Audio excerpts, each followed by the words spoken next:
Rails కోసం bikes పై stunts చేస్తున్న పోకిరీలను స్థానికంగా ఉండే ప్రజలు వినూత్నంగా శిక్షించారు.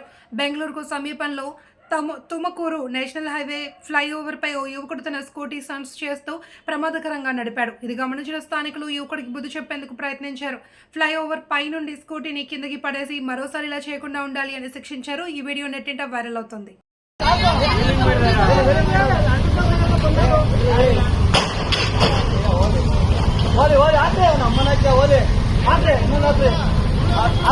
ಅಲ್ಲ ಓಡ್ತಾರೆ ನಮ್ಮ ಗಾಡಿ ಅಡ್ಡ ಬಂದ್ಬಿಟ್ಟು ಅಲ್ಲೇ ಅಷ್ಟ ಮುಂದೆ ಹತ್ರ ಆದ್ರೆ ಇದು ಹತ್ರ ಅದು ಹತ್ರ ಹೇಳ್ತೀನಿ. ಅವ್ರ ಅಮ್ಮನ ಕೇಸ್ ಒಳ ಮಕ್ಕಳು ಮಾಡ್ತೀನಿ. ಅವ್ರ ಅಮ್ಮನ ಬೇಗ ಆದ್ರೆ ಅದು ಹತ್ರ ಹೇಳ್ತೀನಿ. ನಾವು ಚೆನ್ನಾಗಿ ಓಡೋದು ಈ ಕಡೆ ಇದಕ್ಕೆ ಓಡೋಗರಲ್ಲ ಕೆಳಗಡೆ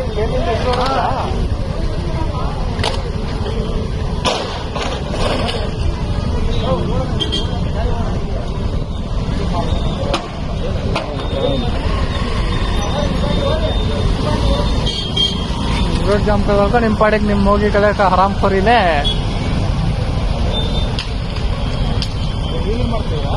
ವೀಲಿಂಗ್ ಮಾಡಿ ಆ ಗಾಡಿ ಬಿದ್ದವ್ರ ಗಾಡಿ ನಿಂತೈತೆ.